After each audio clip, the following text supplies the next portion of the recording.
Hello and welcome to the podcast. This is Ron's Amazing Stories.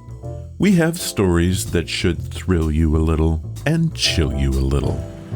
It's amazing. What you'll hear are adventures sent in by you guys, classic stories from the pulp mags, and episodes from the golden age of radio. We have special segments like Ghost Stories with Sylvia. That's amazing. And These Are Your Stories. So settle in for the next hour and enjoy the show. One more thing. You just might want to prepare yourself to be taken away from today.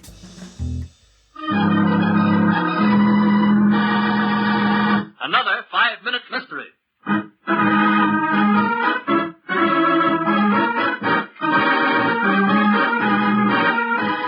This 5-minute mystery is being brought to you by Ron, what was that? Noise. Okay, can you explain? Sorry, what did you say? What is happening here? It's hard to know, isn't it? Ron, you need help. So true. Homicide Bureau, Sergeant Timmons speaking. Sergeant, this is Ken Forbes of the Lawson Forest Machinery Company. Yes? You better send one of your men out here to our factory right away. Accident? Yeah, worse than that. It's about a young ex-convict we have working here. He just murdered Mr. Lawson.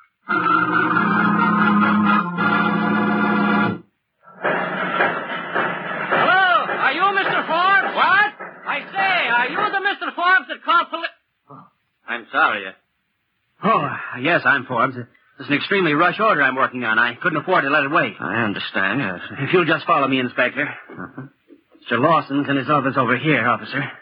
Just like I found him after Joseph shot him. There's the body. Shot through the head, This the gun? Yes, Lawson's own gun. A pretty small gun for a man to have. Usually only find these in a woman's purse. Didn't you say this Joseph was an ex-convict, Mr. Forbes? That's right, officer. I warned Lawson about hiring someone with a police record, but he ignored me. Why? Oh, where is this Joseph? Did he get away? I have him locked in the washroom here, so he couldn't run away. Here, come on out. Well, haven't you anything to say, Joseph? What's the use? What good would it do me to say I didn't do it? Who'd believe me, an ex-con? Why'd you do it? I didn't do it. I was working on the milling machine, and Mr. Forbes knows it. Officer, I heard Lawson giving Joseph the devil just before this happened. He'd been in the office for... That's a lie. It's not a lie. You had been snooping. I saw you going through the checking accounts 2 days ago, Mr. and... Lawson asked me to help him audit the accounts. That's a poor alibi. Ask you. Why wouldn't he have his own partner help him on the audit? You were just snooping. He probably caught you this afternoon, and you, knowing where Lawson kept his gun, got it and shot him. Forbes, what were you doing all the time the squabble was going on? I was operating that chain of automatic punch presses over there in the corner. As I told you when you came in, it's a rush order. And how did you know about this? Well, I heard Lawson giving Joseph here a good lacing. Joseph seemed pretty sullen. Then all of a sudden, I heard a shot. I ran into the office and found Lawson slumped back in his chair, blood running from his temples. I didn't do it, officer. Just because I was set up once for some childish prank, you can't accuse me of murder. I'm not accusing you, Joseph. But I am arresting Mr. Forbes for the murder of his partner. What clue did the officer uncover that turned the finger of guilt on Mr. Forbes? We'll find out in one moment. But first...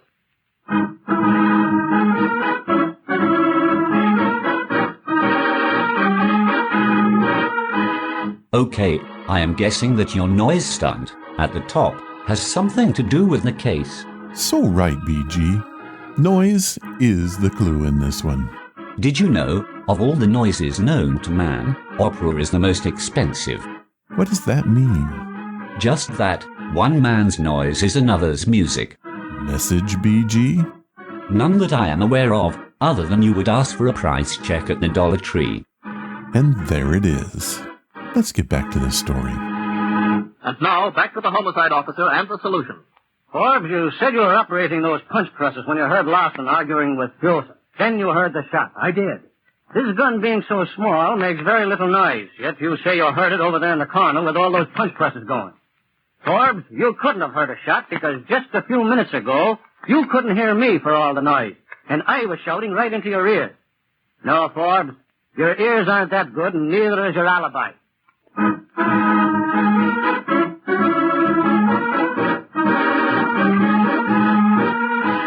Another case solved. This is wrong on so many levels. I agree. Wrong. Does mental illness run in your family? Of course not. Neither of my parents were athletic. Okay then. Try not to encourage him. You know, I used to wonder why frisbees kept getting bigger and bigger. What? Then it hit me.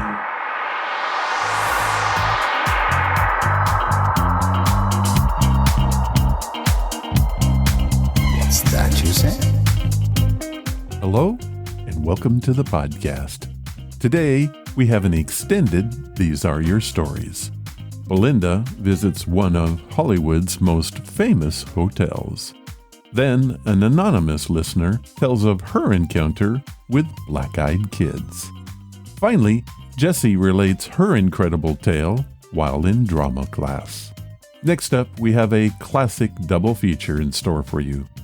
A Thing That Glistened was written by Frank R. Stockton.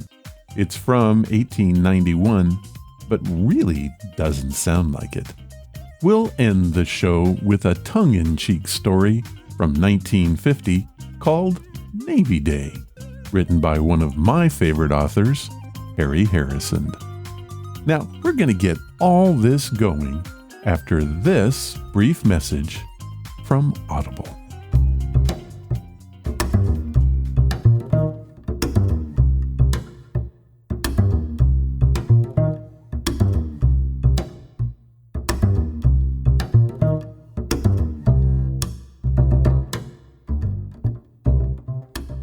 Did you know that Ron's Amazing Stories is sponsored by Audible? Audible is home to over 180,000 audiobooks, any of which can be yours. All you have to do is sign up for a 30-day free trial, and Audible will give you a free book and access to their original content. To download your free audiobook, go to audibletrial.com/Ron's Amazing Stories.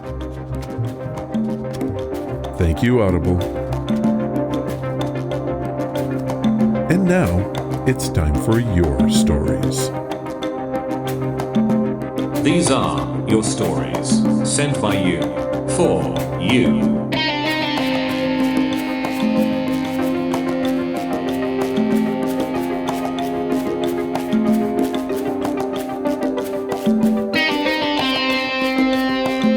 Our first story comes from the great city of Los Angeles, California, and was sent in by Belinda Sparks. Hello, Ron. I know how much you love a good head scratcher, and I have one for you.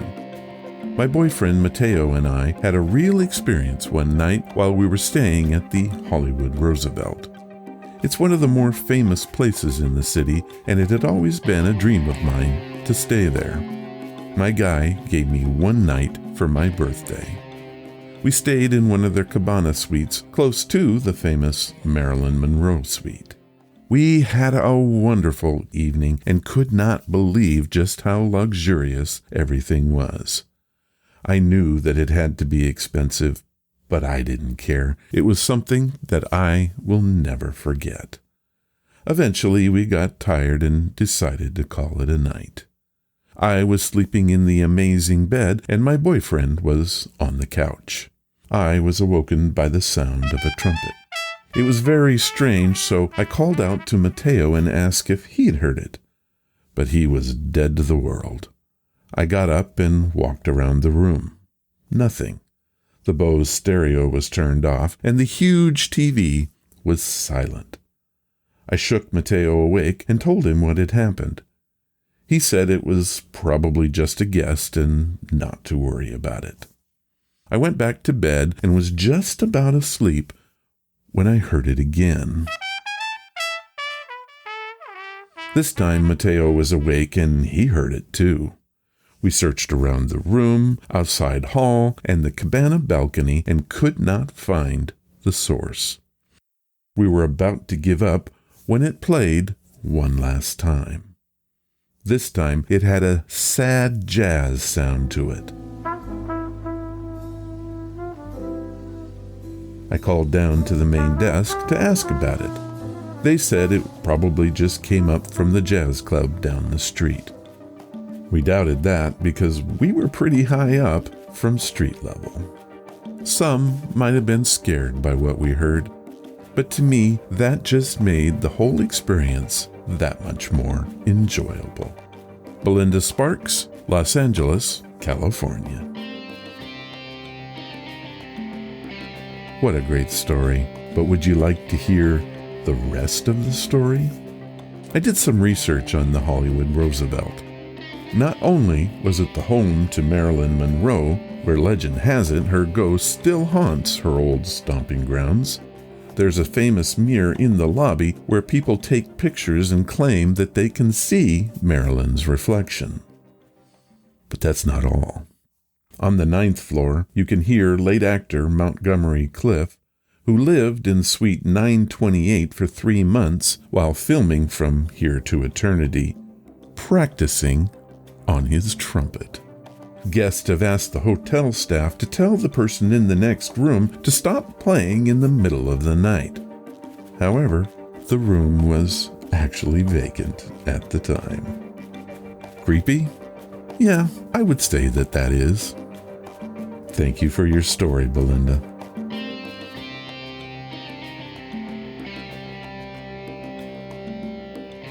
This story was sent in to the show several months back. It was sent without any contact information other than a reference to Texas. I have no idea where it came from.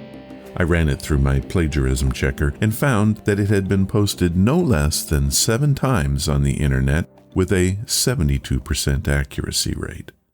One time with a different dog name, another time from a person named Adrian, and yet another during Christmas.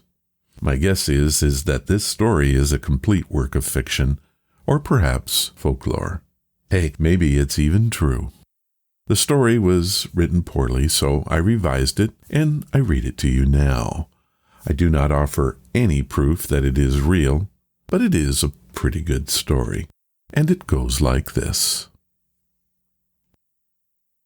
Let me preface this by saying I'm no means a writer, just a domestic engineer living in North Texas. Also, I don't believe in the paranormal, ghosts, demons, aliens, whatever. However, I did have an event that happened to me on Halloween that I have to admit has me scratching my head. It had been a slow trick-or-treat night in our neighborhood that evening, which is pretty odd in itself. We usually have kids from different areas drop off in ours and have a constant parade at our door. On this night, I'd say we'd had no more than 8 to 10 groups come by the entire evening. It was about 9:30 p.m., and my husband and I were sitting in our family room watching one of those ghost shows based on supposedly actual events. Like I said, I don't believe in that stuff, but I do like a good ghost story now and again, and it was Halloween after all. We hadn't had any activity at our door for over half an hour, and it was getting pretty late, so we decided to turn the porch light off and let our dog Chloe out of her crate. Chloe is an American bulldog and is very docile. We only put her in her crate because we were afraid she'd try to get out to play with all the kids, and I didn't want to have to chase her down the street. Also, we didn't want her to scare any of the little kids because she can look pretty intimidating if she wanted to. I turned the outside light off, let Chloe out, and she followed me back to the couch. Then she stopped for a minute, sniffed the air, deciding that all was well. She laid down at my feet. It was getting close to 10 p.m. when my husband decided he'd had enough fun for the night and was going to go upstairs, take a shower, and get ready for bed. After all, it was a Thursday, and he still had to get up early the next day. Our teenage son was out with his friends at a local haunted house and wasn't expected back for another hour or so. So that left me alone on the couch with Chloe. Now, just because I don't believe doesn't mean these shows don't freak me out just a bit. And being alone now watching, I'd have to say I was kind of on edge, as it were. It wasn't long after I heard the upstairs water for the shower turn on, and there came a light knock at the front door. My initial reaction was, "What the heck? Really? It's almost 10 p.m. Go home." But then an uneasy feeling came over me. Why the knock? Our doorbell glows in the dark, and without the porch light, it would be extra obvious to anyone there. I paused, but I really couldn't just ignore it. Our front door has a big beveled glass panel, and anyone right at the door would see someone was in the family room watching TV. It would be pretty rude of me to just sit there and not answer it. Again from the front door, I glanced down at Chloe, and she was gone. My gaze followed her normal path that she would take to the door, expecting her to be on her way as she normally does. She wasn't there. I stood up to look around the room and found her crouching at the kitchen entrance like she was wanting out. However, she never asks to go out like that. She always comes, licks my hand, or puts her head on my knee. This was totally out of character for her, and I have to say it heightened my anxiety. "Chloe," I said, "crate." She turned to look at me like, "Heck no, lady, I ain't moving." I yelled up to my husband, but he was already in the shower, so I knew that there was no chance of him hearing me. About that time, a car drove down our street and cast enough light on the door to where I could see the silhouettes of two small children through the glass. I instantly felt relieved. It was just some kids, probably a couple of my neighbors on their way back home that wanted to stop by to show me their costume or something. I headed to the door and looked back to make sure Chloe wasn't going to follow. I need not have worried. What a great watchdog, I thought to myself, as she just sat there. I turned on the porch light and got to the door, and sure enough, I could see through the glass that it was just a couple of pretty small kids. A little late for such young ones, I thought, and began to wonder about what kind of parents would let their kids run the streets that late at night. I only opened the door enough to where I could block Chloe's escape if she decided to charge. What struck me immediately was how odd was it that the kids weren't wearing any costumes. They were in normal street clothes. No customary trick-or-treat either. I began to feel very uneasy again. It was a girl and a boy. The girl to my left was older, I'd say 11 or 12. I could see that she was blonde, but I couldn't make out any distinct features. Our lights are from high above and on columns at the front of the porch, so most of the light was coming from behind them.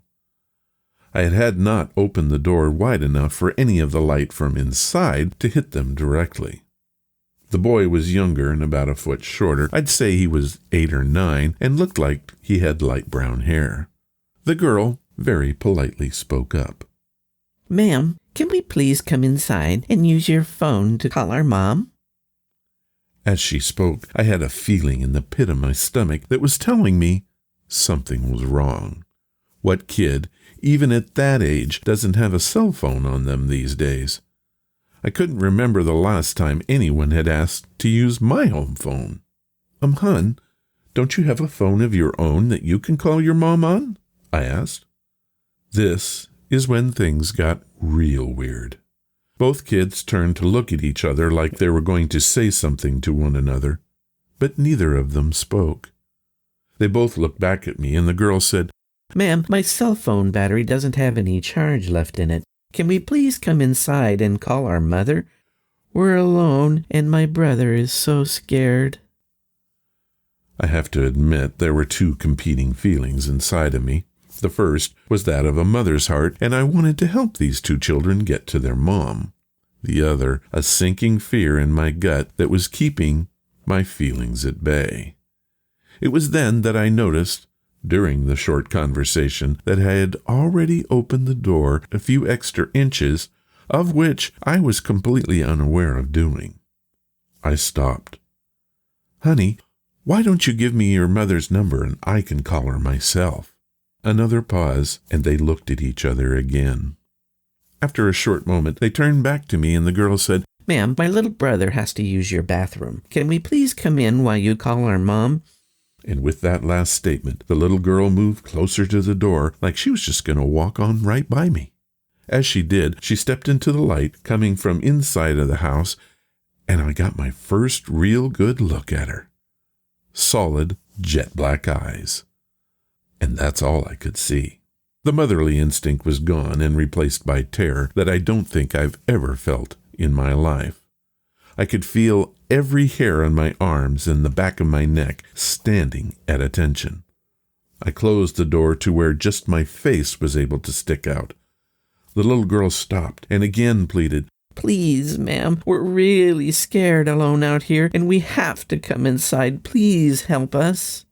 Then, like on cue, both kids began to cry and whimper. It was then that the fear took over me, and I shut and locked the door. I'll call your mom if you give me the number, I shouted through the door. But I'm not letting you into my house. I could see them stand there on the porch, just looking through the beveled glass at me.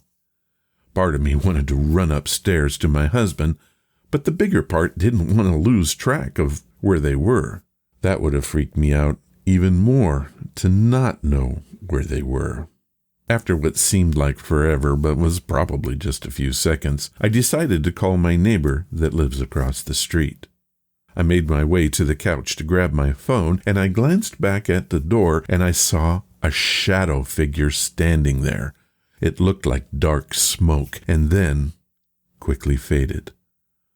When I got to my phone, I started to look for my neighbor's contact information. I glanced up again and watched as the kids stepped away from the porch and walked towards the street. I went to the door to get a better look at where they went. I could see that the kids were still standing there under the street lamp near my house, and they were staring at me. I dialed my neighbor and lifted the phone to my ear. Only then did the kids start walking down our street. I met my neighbor under the lamp, but the kids were nowhere to be found. I went back inside and I couldn't find Chloe anywhere. My husband came downstairs and could tell something was wrong. I quickly told him what had happened. We searched around together and finally found the dog under our bed, whimpering. Like I said, I don't believe in any of this stuff, and I've never heard of black-eyed kids before this. What I really think, what I have to think, is that these kids were just out yanking people's chains on Halloween night. But I will say this for them. They were good. Really good. They scared the crap out of me and my dog. Posted to the website anonymously. Well, that story, and as crazy as it sounds, feels pretty real to me. What did you think? I debated whether to share this one for a long time. Since it has been posted so many times across the internet, I'm not worried about copyright issues. The most recent post was in December of 2018, and it had a decidedly Christmas feel to it. I chose to go with the Halloween version. Is any of this story true? You know, I have always said that there's always a little truth in every story. If you are the author of this story and want to tell us what really happened, feel free to write me at ronsamazingstories@gmail.com. We want to know you and hear the rest of the story.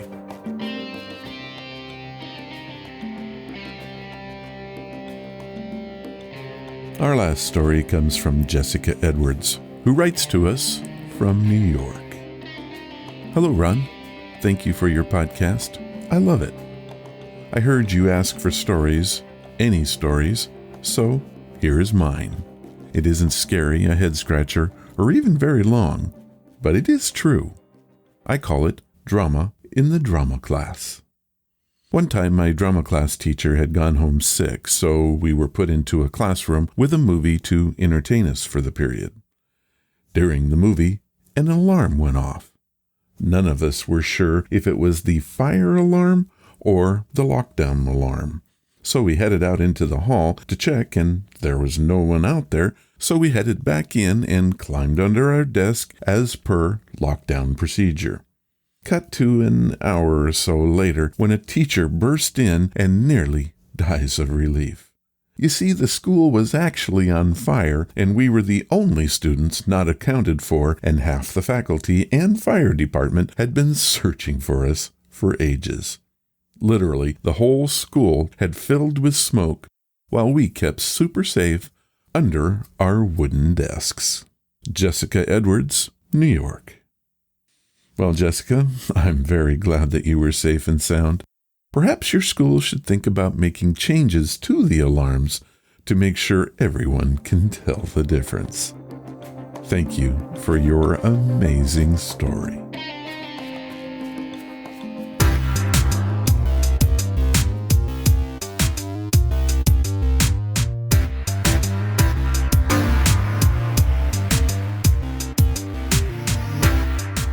Our featured story comes from a book called 11 Possible Cases, published by Castle & Company in 1891. This is an anthology composed of 11 short stories from 11 different authors, focusing chiefly on detective and crime fiction, but there are 2 science fiction stories as well. The book is considered a classic and is highly regarded in the world of literature. Our story is titled A Thing That Glistened, and it was written by Frank R. Stockton. I'll tell you more about him later. It was suggested to me by Jamar Linkus from New York. He first read this story as a kid, and it stuck with him. Jamar decided to track it down and found it on LibriVox.org. I grabbed the recording and spruced it up just a bit. It is a unique story and one that really doesn't sound like something that was written in 1891.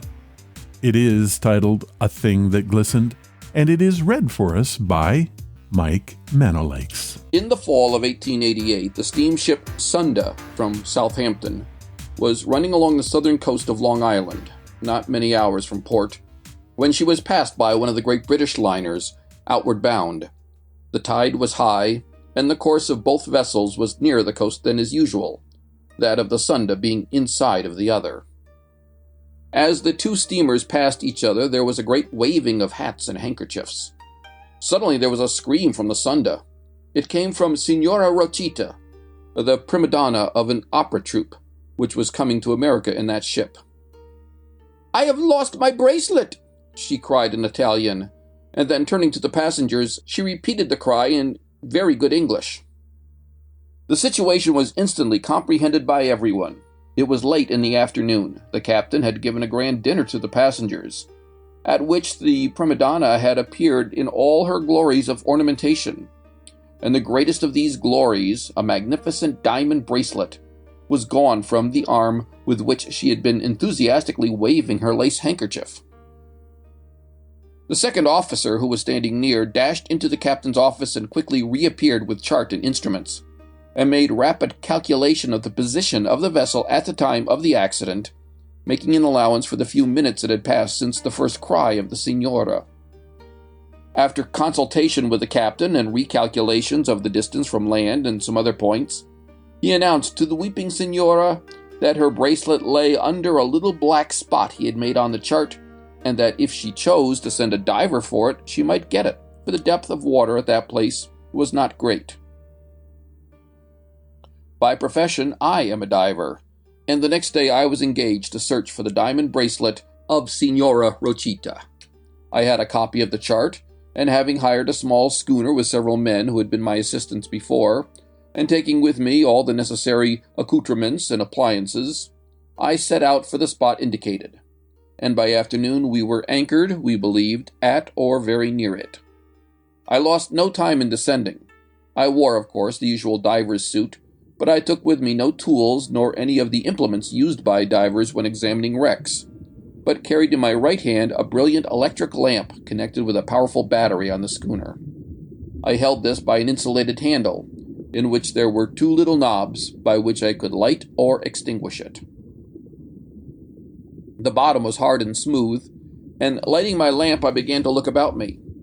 If I approached the bracelet, I ought to be able to see it sparkle, but after wandering over considerable space, I saw no sparkles, nor anything like a bracelet. Suddenly, however, I saw something which greatly interested me. It was a hole in the bottom of the ocean, almost circular, and at least 10 feet in diameter. I was surprised that I had not noticed it before, for it lay not far from the stern of our vessel. Standing near the rocky edge of the aperture, I held up my lamp and looked down. Not far below, I saw the glimmer of what seemed to be the bottom of this subterranean well. I was seized with a desire to explore this great hole running down under the ordinary bottom of the sea. I signaled to be lowered, and although my comrades were much surprised at such an order, they obeyed, and down I went to the well. The sides of this seemed rocky and almost perpendicular, but after descending about 15 feet, they receded on every side, and I found myself going down into a wide cavern, the floor of which I touched in a very short time. Holding up my lamp and looking about me, I found myself in a sea cave, some 30 feet in diameter, with a dome-like roof, in which, a little to one side of the center, was the lower opening of the well. I became very much excited. This was just the sort of place into which a bracelet or anything else of value might be expected to have the bad luck to drop. I walked about and gazed everywhere, but I found nothing but rocks and water. I was about to signal to be drawn up, when above me I saw what appeared to be a flash of darkness coming down through the well. With a rush and a swirl it entered the cavern, and in a moment I recognized the fact that a great fish was swooping around and about me. Its movements were so rapid and irregular, now circling along the outer edge of the floor of the cavern, then mounting above me until its back seemed to scrape the roof, that I could not form a correct idea of the size of the creature. It seemed to me to be at least 20 feet long. I stood almost stupefied, keeping my eyes, as far as possible, fixed upon the swiftly moving monster. Sometimes he came quite near me, when I shuddered in every fiber, and then he shot away, but ever gliding with powerful undulations of his body and tail, around, about, and above me. I did not dare to signal to be drawn up, for fear that the terrible creature would enter the well hole with me. Then he would probably touch me, perhaps crush me against the wall. But my mind was capable of forming no plans. I only hoped the fish would ascend and disappear by the way he came. My mind was not in its strongest condition, being much upset by a great trouble, and I was so frightened that I really did not know what I ought to do, but I had sense enough left to feel sure that the fish had been attracted into the cavern by my lamp.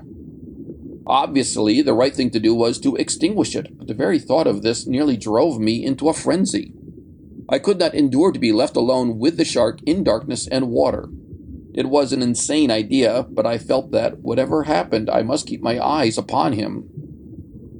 Now the great fish began to swoop nearer and nearer to me, and then, suddenly changing its tactics, it receded to the most distant wall of the cavern, where, with its head toward me, it remained, for the first time, motionless. But this did not continue long. Gently turning over on its side, it opened its great mouth, and in an instant, with a rush, it came directly at me. My light shone full into its vast mouth, glistening with teeth, and there was a violent jerk which nearly threw me from my feet, and all was blackness. The shark had swallowed my lamp. By rare good fortune, he did not take my hand also. Now I frantically tugged at my signal rope. Without my lamp, I had no thought but a desire to be pulled out of the water, no matter what happened. In a few minutes I sat, divested of my diving suit, and almost insensible, upon the deck of the schooner. As soon as I was able to talk, I told my astonished comrades what had happened, and while we were discussing this strange occurrence, one of them, looking over the side, saw slowly rising to the surface the body of a dead shark. "By George," he cried, "here is the beast. He has been killed by the current from the battery." We all crowded to the rail and looked down upon the monster. He was about 10 feet long, and it was plain that he had died from making himself the connection between the poles of the battery. "Well," said the captain pleasantly, "I suppose you are not going down again?" "Not I," I replied. "I give up this job." Then suddenly I cried, "Come, boys, all of you, make fast to that shark and get him on board. I want him." Some of the men laughed, but my manner was so earnest that in a moment they all set about to help me. A small boat was lowered, lines were made fast to the dead fish with block and tackle, and we hauled them on deck. I then got a butcher's knife from the cabin and began to cut him open. "Look here, Tom," exclaimed the captain. "That's nonsense. Your lamp's all smashed to pieces, and if you get it out, it'll never be any good to you." "I don't care for the lamp," I answered, working away energetically, "but an idea has struck me. It's plain that this creature had a fancy for shining things. If he swallowed a lamp, there is no reason why he should not have swallowed anything else that glittered." "Oh!" cried the captain. "You think he swallowed the bracelet, do you?" And instantly everybody crowded more closely about me. I got out the lamp. Its wires were severed as smoothly as if they had been cut by shears. Then I worked on. Suddenly there was a cry from every man. Something glimmered in the dark interior of the fish. I grasped it and drew it out. It was not a bracelet, but a pint bottle which glimmered like a glowworm. With the bottle in my hand, I sat upon the deck and gazed at it. I shook it. It shone brighter. A bit of oiled silk was tied tightly over the cork, and it was plain to see that it was partly filled with a light-colored oil, into which a bit of phosphorus had been dropped, which, on being agitated, filled the bottle with a dim light. But there was something more in the bottle than phosphorus and oil. I could see a tin tube, corked at each end, and the exposed parts of the corks spreading enough to prevent the tin from striking the glass. We all knew that this was one of those bottles containing a communication of some sort, which are often thrown into the sea and float about until they are picked up. The addition of the oil and phosphorus was intended to make it visible by night as well as by day, and this was plainly the reason why it had been swallowed by a light-loving shark. I poured out the oil and extracted the tube.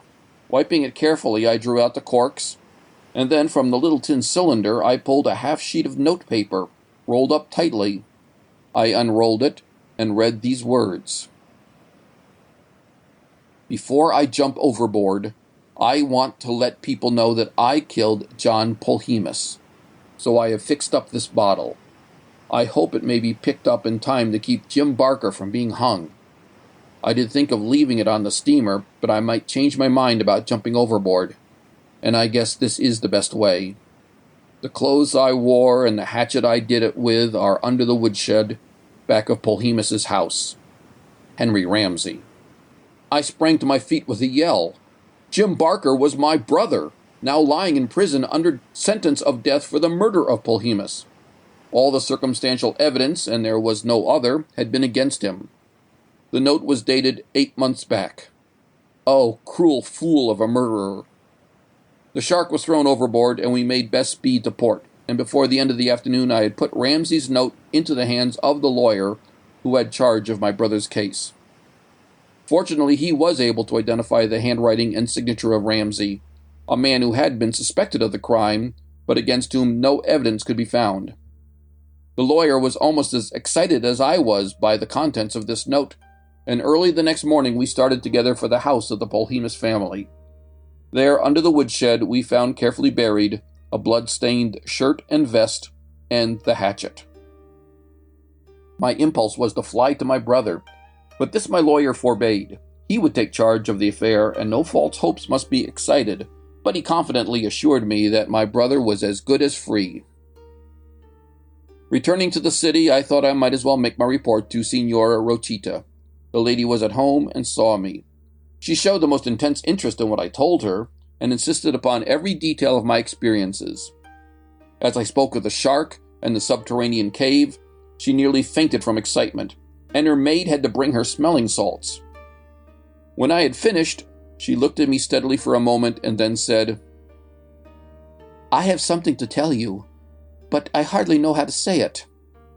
I never lost my bracelet. I intended to wear it at the captain's dinner, but when I went to put it on, I found the clasp was broken, and as I was late, I hurried to the table without the bracelet, and thought of it no more until, when we were all waving and cheering, I glanced at my wrist and found it was not there. Then, utterly forgetting that I had not put it on, I thought it had gone into the sea.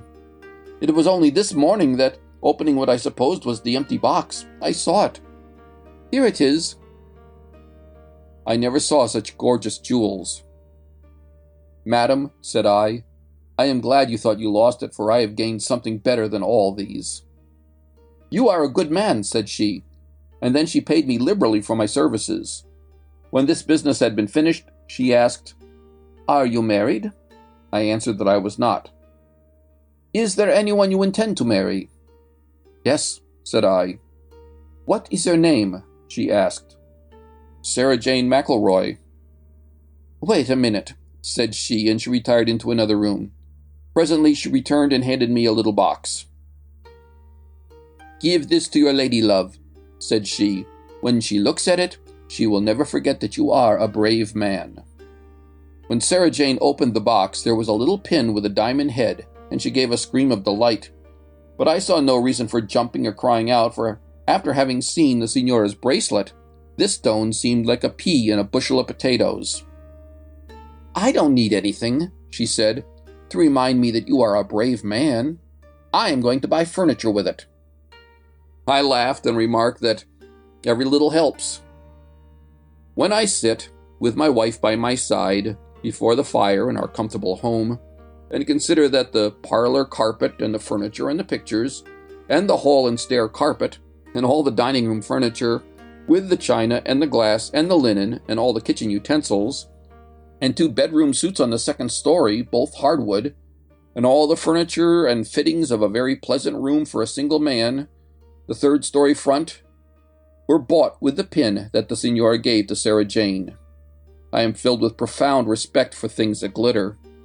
And when I look on the other side of the fire and see Jim smoking his pipe just as happy as anybody, then I say to myself that if there are people who think that this story is too much out of the common, I wish they would step in here and talk to Jim about it.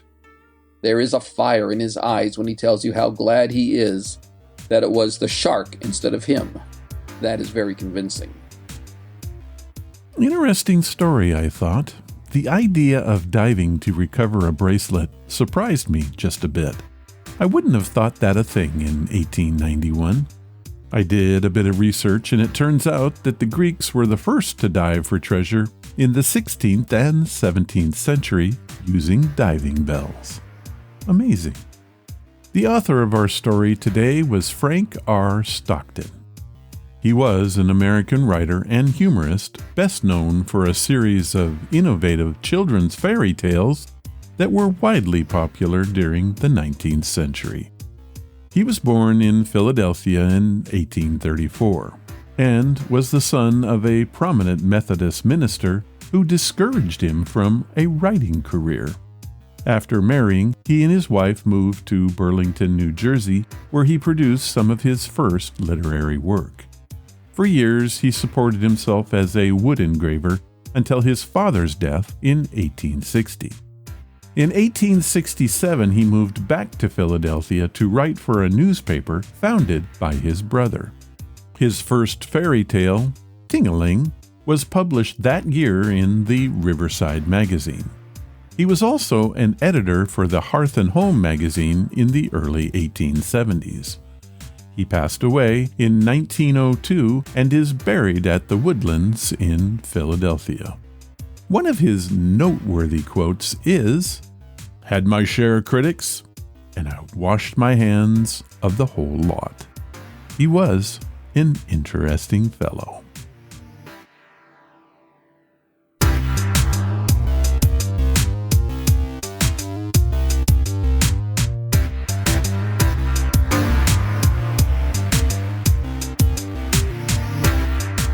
We have a second story for you this week.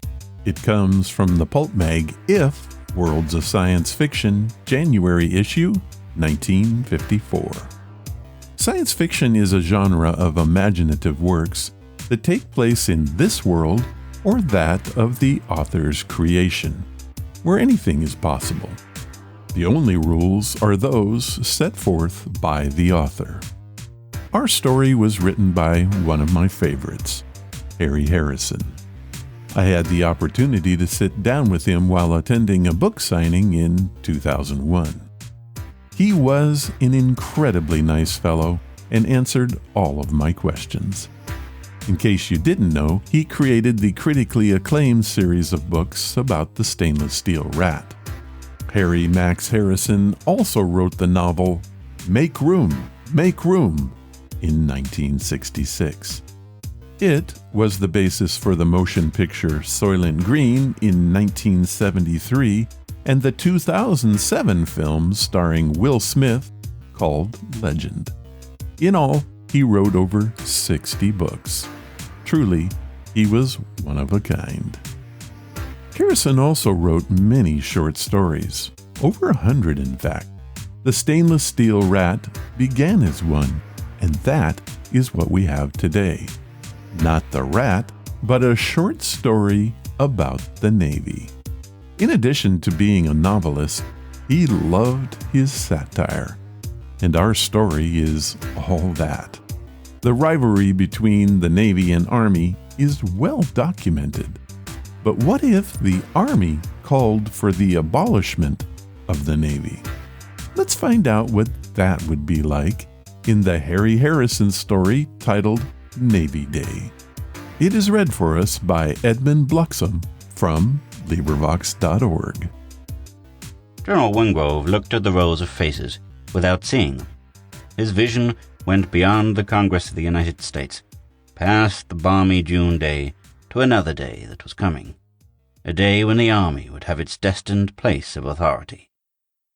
He drew a deep breath and delivered what was perhaps the shortest speech ever heard in the hallowed halls of Congress. The General Staff of the U.S. Army requests Congress to abolish the archaic branch of the armed forces known as the U.S. Navy. The aging senator from Georgia checked his hearing aid to see if it was in operating order, while the press box emptied itself in one concerted rush and a clatter of running feet that died off in the direction of the telephone room. A buzz of excited comment ran through the giant chamber. One by one the heads turned to face the naval section where rows of blue figures stirred and buzzed like smoked-out bees. The knot of men around a paunchy figure heavy with gold braid spoke up, and Admiral Fitzjames climbed slowly to his feet. Lesser men have quailed before that piercing stare, but General Wingrove was never the lesser man. The Admiral tossed his head with disgust, every line of his body denoting outraged dignity. He turned to his audience, a small pulse beating in his forehead.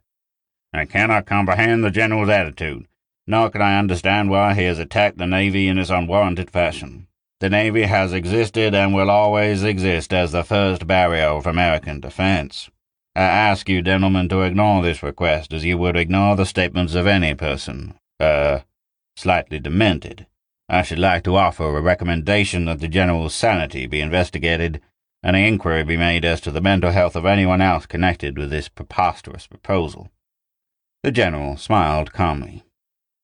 I understand, Admiral. I really don't blame you for being slightly annoyed. But please let us not bring this issue of national importance down to a shallow personal level. The Army has facts to back up this request, facts that shall be demonstrated tomorrow morning. Turning his back on the raging Admiral, General Wingrove included all the assembled Solons in one sweeping gesture. Reserve your judgment until that time, gentlemen. Make no hasty judgments until you've seen the force of argument with which we back up our request. It is the end of an era. In the morning the Navy joins its fellow fossils, the dodo and the brontosaurus. The Admiral's blood pressure mounted to a new record, and the gentle thud of his unconscious body striking the floor was the only sound to break the shocked silence of the giant hall. The early morning sun warmed the white marble of the Jefferson Memorial and glinted from the soldiers' helmets and the roofs of the packed cars that crowded forward in a slow-moving stream.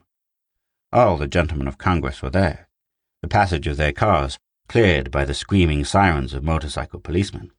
Around and under the wheels of the official cars pressed a solid wave of government workers and common citizens of the capital city. The trucks of the radio and television services pressed close, microphones and cameras extended. The stage was set for a great day. Neat rows of olive-drab vehicles curved along the water's edge. Jeeps and half-trucks shouldered close by weapons carriers and six-bys, all of them shrinking to insignificance beside the looming patent tanks. A speaker's platform was set up in the center of the line near the audience. At precisely 10 a.m., General Wingrove stepped forward and scowled at the crowd until they settled into an uncomfortable silence. Each speech was short and consisted of nothing more than amplifications of his opening statement, that actions speak louder than words. He pointed to the first truck in line, a 2.5-ton filled with an infantry squad sitting stiffly at attention. The driver caught the signal and kicked the engine into life. With a grind of gears it moved forward towards the river's edge. There was an indrawn gasp from the crowd as the front wheels ground over the marble parapet. Then the truck was plunging down toward the muddy waters of the Potomac. The wheels touched the water and the surface seemed to sink, while taking on a strange glassy character. The truck roared into high gear and rolled forward on the surface of the water, surrounded by a saucer-shaped depression. It parked 200 yards offshore, and the soldiers, goaded by the sergeant's bark, leapt out and lined up with a showy, present arms. The general returned the salute and waved to the remaining vehicles. They moved forward in a series of maneuvers that indicated a great number of rehearsal hours on some hidden pond. The tanks rumbled slowly over the water, while the jeeps cut back and forth through their lines in intricate patterns. The trucks backed and turned like puffing ballerinas. The audience was rooted in a hushed silence, their eyeballs bulging.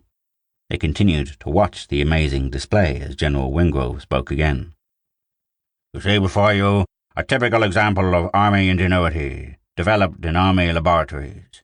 These multi-units are supported on the water by an intensifying of the surface tension in their immediate area.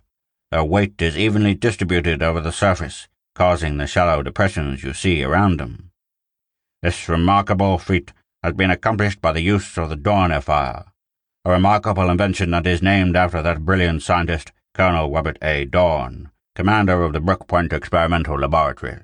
It was there that one of the civilian employees discovered the Dorn effect, under the colonel's constant guidance, of course.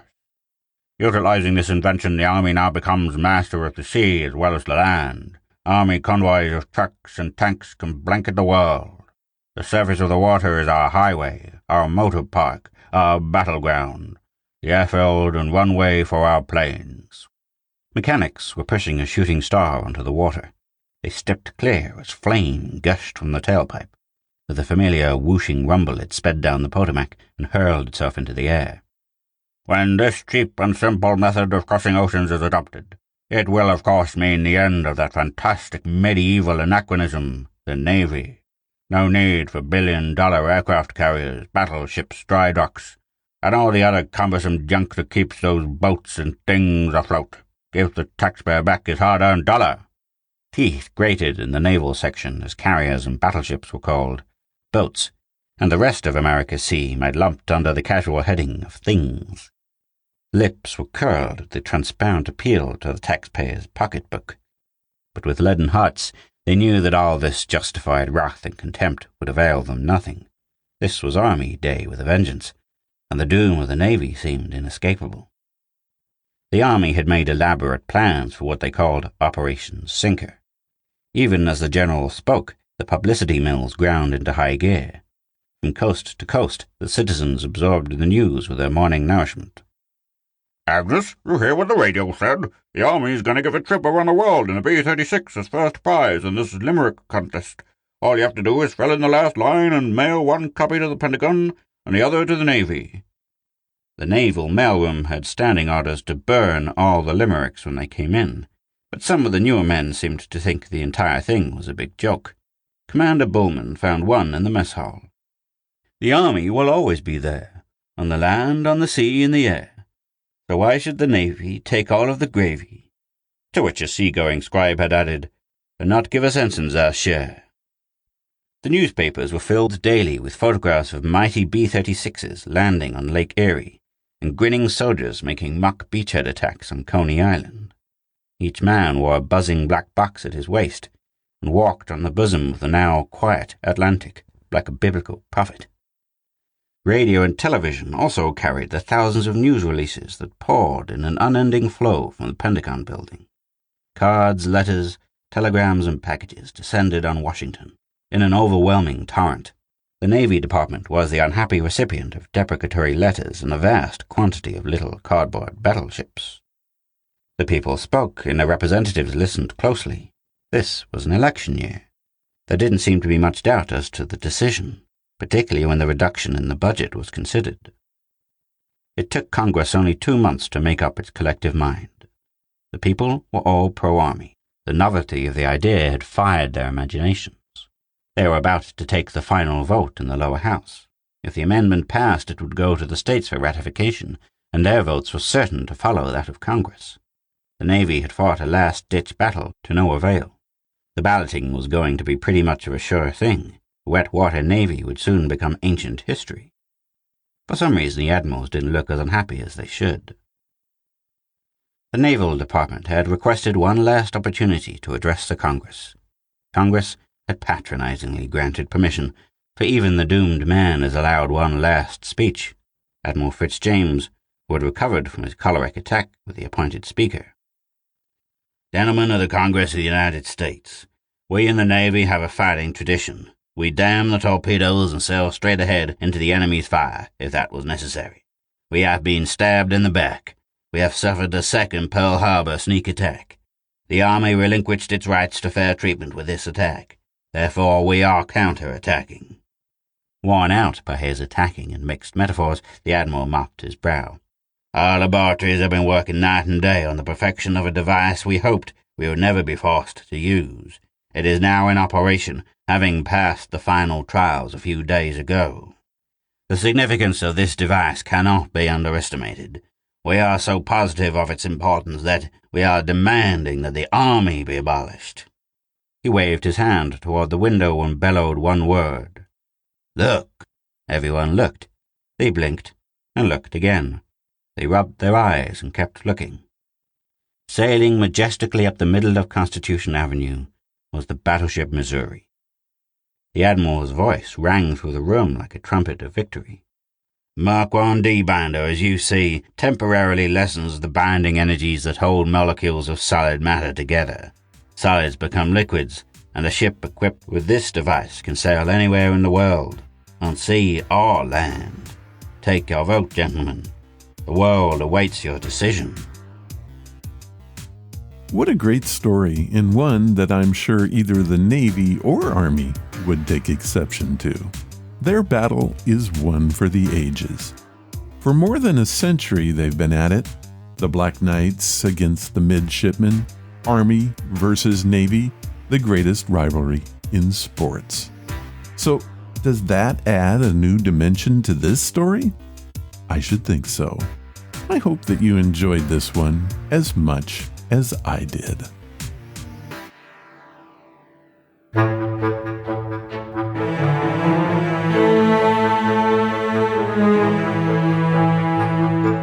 That was episode number 639, and Belinda Sparks, the anonymous poster, and Jessica Edwards shared their stories today. And they were some amazingly good ones too. Thank you, guys. If you want to follow the podcast or the blog, head to ronsamazingstories.com. There you will find any of the links I mentioned and how to contact us. Do you want to help the show? The best thing you can do is to tell your friends all about it, and please leave reviews or feedback wherever you listen. Clicking that follow or like button helps us grow. Thank you for listening, and I hope you come again to find out what are Ron's Amazing Stories.